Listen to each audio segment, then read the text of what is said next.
네, 이번에는 미디어와 관련된 과학 소식을 살펴보고 또 언론의 과학 관련 보도 내용을 비평해보는 사이언스 앤 미디어 시간입니다.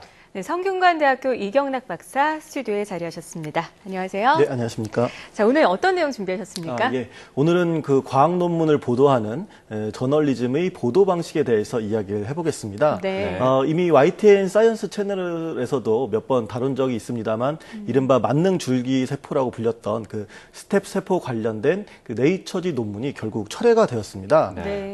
일본 이화학 연구소 측에 따르면 그동안 철회를 거부했던 그 제1저자인 오부카타 하루코를 비롯한 교신 저자 3명이 네이처에 실렸던 그 스텝 세포 관련 논문이 2편 있었는데 그 중에서 한 편을 그 스스로 철회하겠다는 입장을 지난 5월 26일 정도에 그 네이처에 밝혔다고 이렇게 전달해 왔습니다. 네. 사실 이 논문 결과가 엄청나게 혁신적인 결과잖아요. 그래서 뭐 일반인뿐만 아니라 과학계에서도 상당한 이슈가 됐었는데 뭐 전 세계적으로 이슈가 되셨죠. 예, 그렇습니다. 간략하게 이런 얘기들을 해주시죠. 예. 지난 1월 말에 네이처지에 실린 연구 내용 굉장히 방금 말씀드린 파격적이었습니다. 네. 이 내용은 스텝 세포라는 것이 어떤 세포로도 분화할 수 있는 그런 그 능력을 갖고 있는 만능 줄기세포고 어떻게 보면 또 그 제작 방법이 엄청 단순하다. 그래서 약산성 용액에 넣으면 쉽게 그게 될 수 있다는 아주 충격적이기도 한 그런 것이었습니다. 그런데 오부카타가 논문에 제시한 방법으로 실제 스텝 세포를 이제 다른 연구자들이 막 만들어 보려고 했거든요. 그런데 만들 수가 없었습니다. 그리고 이에 대해서 연구자들이 연구 과정에 문제가 있는 거 아니냐, 이 연구 데이터 이상한 거 아니냐 이렇게 해서 문제를 제기했죠. 그래서 오부카타가 속해 있는 일본 이화학 연구소가 자체 조사를 나섰던 것이었고요. 그래서 이제 결국 뭐 여러 가지 문제점 때문에 자진 철회로 이어지게 됐습니다. 네. 근데 첫 번째 문제를 제기할 때만 해도 오부카타가 뭐 눈물을 흘리면서까지 나를 믿어달라고 했었는데 결국에는 자신의 논문 조작에 대해서 시인을 한 건가요? 예, 그게 사실 좀 논란이 될 부분인데요. 오부카타는 지난달까지만 하더라도 대리인인 변호사를 통해서 논문 철회 의향이 없다 이런 식으로 이렇게 밝혔고요. 그리고 지금도 어떻게 보면 여전히 자신이 스텝 세포를 200회 이상 만들었다 이미 나도 했기 때문에 그 분명히 스텝 세포는 존재한다 이런 입장을 지금 취하고 있습니다. 이에 대해서 일본 이화학 연구소는 이를 앞으로 계속해서 자기들도 검증해 나갔다 그렇게 밝히기도 했는데요. 근데 이 과정에서 오부카타는 그 자신이 논문 철회에 동의하지 않으면 해고를 당할 수 있으니까 내가 이 검증 실험에 참가하려면 어쩔 수 없이 나도 이번에 논문 하나는 철회하겠다 뭐 이런 식으로 그래서 논문 철회에 동의했다 이런 식의 입장을 밝히기도 했습니다. 네. 사실 의아한 것이요. 말씀하신 대로 이 오부카타 박사가 스텝 세포가 확실히 있다는 거는 이야기하면서 자기 입장이 조금 곤란해지니까 논문 하나는 취소하겠다 이런 입장인 건가요? 네, 그렇습니다.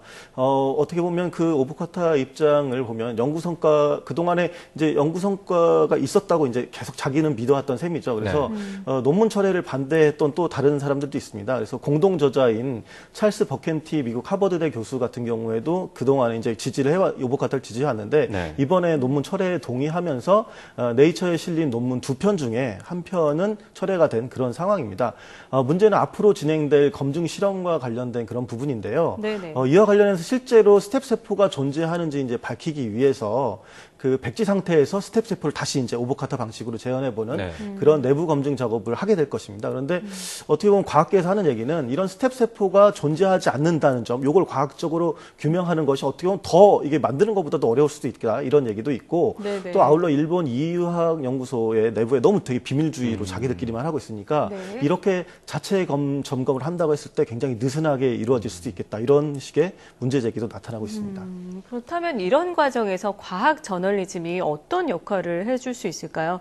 그리고 워낙 전문적인 연구나 또 실험 과정 같은 경우는 지켜보는데 사실 한계가 있잖아요. 워낙 비밀스럽게 이루어진다고 말씀도 하셨지만. 예, 그 지적하신 대로 그 시청자나 독자들이 이해할 수 있게끔 설명을 하는 것이 어떻게 보면 과학 저널리즘의 역할이고 과학 연구 논문의 내용을 정확하게 전달하는 그것이 이제 좀 어떻게 보면 아무리 과학 저널리즘이 발달돼 있다라 좀 무리한 그런 부분입니다.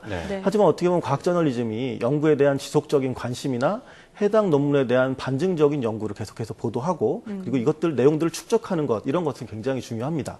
예를 들어서 커피나 포도주의 경우에 어떤 때는 막 몸에 굉장히 해롭다 이런 얘기가 나오기도 하고 어떤 때는 또 심혈관 질환에 적당히 마시면 괜찮다 뭐 이런 막 데이터들이 막 상반되는 것들이 나오고 있고 헛갈리죠. 예, 그렇죠. 또 한의학 같은 경우에도 그 처방에 대해서 어떤 막 양의학자들은 막 흥분하면서 이거 독이나 마찬가지다 이렇게 하는 경우도 있고 어떤 경우에서 양의학에서는 나을 리가 없는데 이 사람이 어떻게 나왔죠? 했는데 네. 이 한의학을 통해서 낳는 그런 방법도 이제 가능하기도 합니다.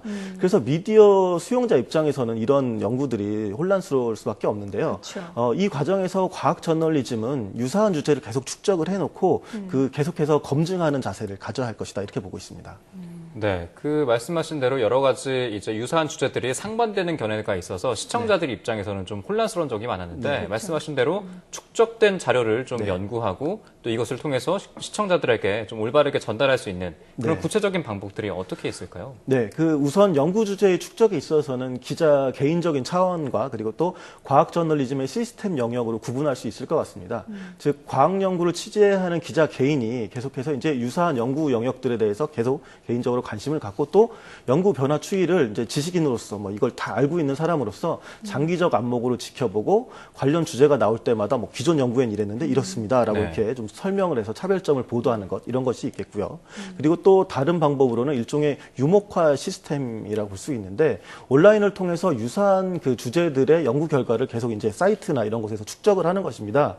물론 이 과정에서 매일매일 쏟아져 나오는 과학 연구 결과도 엄청나게 많은데 이것을 다 이제 축적을 할 수는 없거든요. 네. 그러나 뭐 줄기세포나 뭐 유전자 변형 작물, 건강 관련 정보처럼 수용자들이 관심이 높은 분야들 또는 그 미디어들을 통해서 빈번하게 뭐 재미있다고 해서 소개되는 영역 같은 경우에는 카테고리를 또 따로 만들어서 연구의 다양한 측면 그리고 기존 연구와 대립되는 그런 결과들 이런 것들을 좀 가공되지 않은 정보로서 그러니까 사이트 같은 데서 제공하는 것도 하나의 방법이 아닐까 이렇게 생각됩니다. 네, 그렇다면 정리를 해보자면 이 과학 저널리즘이 단순한 보도 정도, 연구 성과 보도가 아니라 정보를 계속해서 축적해서 이것을 토대로 발표를 하고 뭐 보도를 해야 된다 이런 말씀이시군요.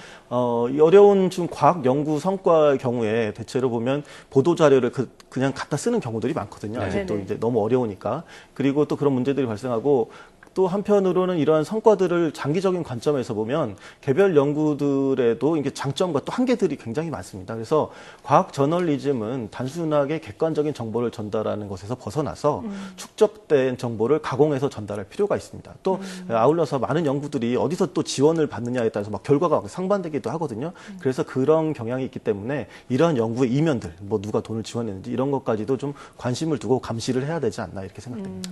네, 말씀하신 대로 언론이 과학에 대한 그런 어떤 이야기를 할 때는 좀 사실 정보뿐만 아니라 가공된 것들을 축적해서 그것들을 쉽게 시청자들에게 잘 전달할 수 있는 그런 역할까지 해야 될 것으로 생각이 듭니다. 네, 지금까지 성균관대학교 이경락 박사와 함께 이야기 나눠봤습니다. 오늘 말씀 고맙습니다. 네, 감사합니다. 고맙습니다.